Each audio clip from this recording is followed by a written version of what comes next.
norahonana ho faty ny filohan'ny Sénat Hermanana Razafimahefy tamin'ny 20 septambra 2024 no terena hanao sonia amin'ny taratasy izay fanoman'izy ireo mahakasika ny fametram-pialana. Ndao aratsika ankaiky ity raharaha mafana ity. Omaly ny vahiny tao amin'ny gazety France 24 ny Hermanana Razafimahefy filohan'ny Sénat ary Gaël Borgia no nanao fanadihadiana taminy.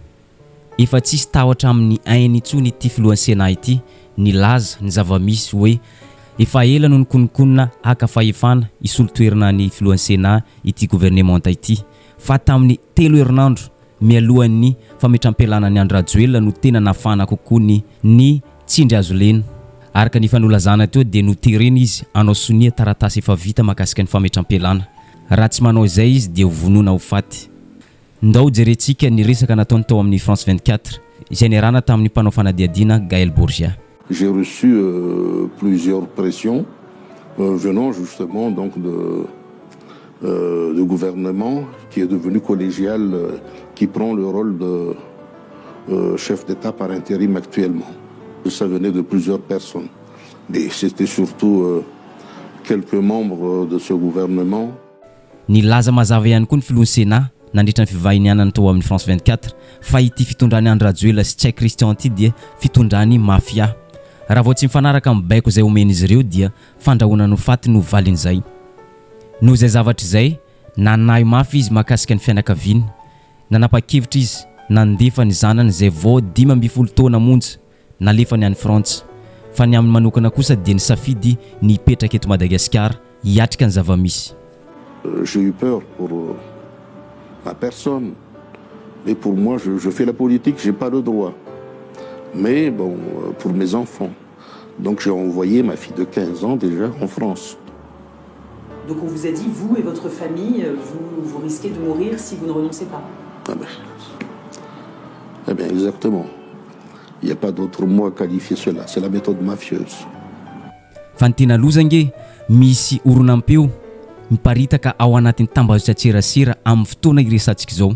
Satria sao dia misy mieritreritra hoe hovonona amin'ny alalan'ny basy ity filohan'ny Sénat ity. Tsia, araka ny oronampeo izay mandeha ao dia tsy ampiasa basy izy ireo na koa ampiasa fitaovam-piadiana hafa, fa asiana poizina ny rano fisotrony na koa hanina izay hohaniny. Amin'izay fotoana izay rehefa maty izy dia tenenina hoe namono tena noho ny etraketraky ny fiainana. Ndao inontsika zany oronampeo zany.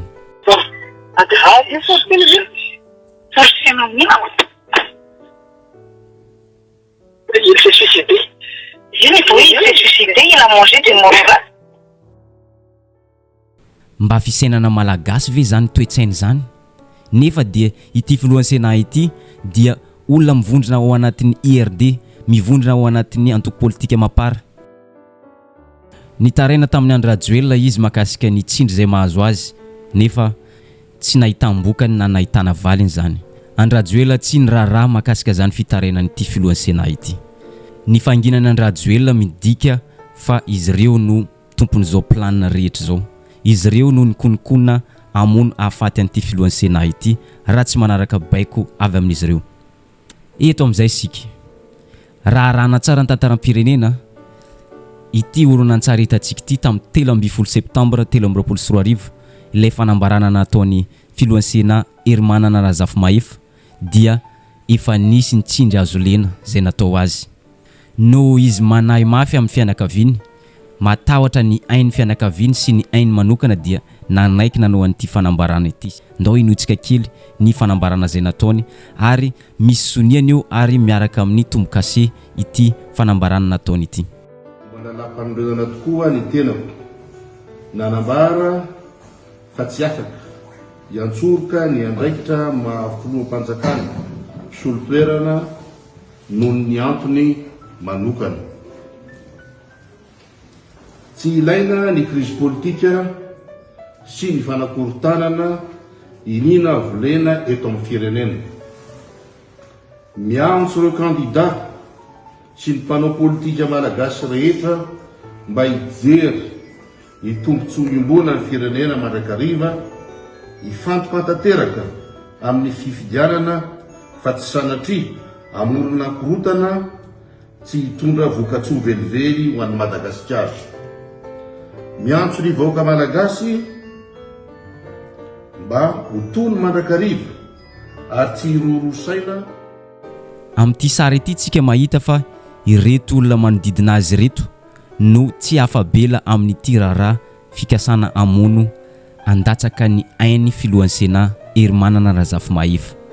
Tsy afabela izy ireo, tsy afaka madiodio ihany koa filoha teo aloha Andry Rajoelina, tsy afaka madiodio ihany koa Tsay Christian, Florent Rakotoarso sy ireo olona hafa maro manodidina azy. Ankoatr'izay, nahazo tsindry azo lena hafa ihany koa ity filohan'ny Sénat ity, nasehon'izy ireo ny antony nanerena azy ametra-pialana. Amin'izay gouvernement Tsay Christian no mitantana ny firenena, fa izy kosa dia alefa any ampitan-dranomasina atao masivoy amin'ny toerana any ivelany. Mpanolo-tsaina ny Andry Rajoelina no nanao an'izany planina zany, notondroiny manokana mihitsy reto olona anankiroa ireto, Soja Jean sy le olona teo aloha Sylvain Rabetsaroana. Eto ampamaranana dia zao, efa mandeha foana ny resaka ato amin'ny tambazotserasera sy an-gazety fa mafia ity fitondrany Andry Rajoelina ity, mafia ity gouvernement ny Tsay Christian ity. Tsy laza ohatra maro isika ity raharaha mafana ity mahakasika ny Hermanana Razafimahify filohan'ny Sénat izay norahonana ho faty noho ny fitiavana fahefana, fitiavana seza. Raha olona tena malagasy, tena tia tanindrazana dia tsy manao zany fisainana izany. Eto dia miantso ny mpitandro filaminana, miantso ny polisy, zandary ary ny tafika mba hiaro ity ainy Sénat ity fa olona madio izy. Arovy ny ainy olona tia tanindrazana, arovy ny ainy olona milaza ny marina, satria efa mandeha ny konokonina any hoe manameloka nyity filohan'ny Sénat ity, milaza lainga ampahabe maso, milaza zavatra tsy marina aparitaka manerina n'izao tontolo izao. Ka noho izany ity fitondrana ity dia andray fepetra ny amin'ny ity filohan'ny Sénat ity. Ka noho izay mijoroy ianareo tafika, miaramila ary ny zandary, fotoana izao, raha vao tsy izao fotoana izao dia efa tsy hisy intsony. Ho arantsika ankaiky ity toy ity tantara ity. Zay ny vidéo antsika androany, azadino misabone sy manisy j'aime ny vidéo antsika amin'ny manaraka indray.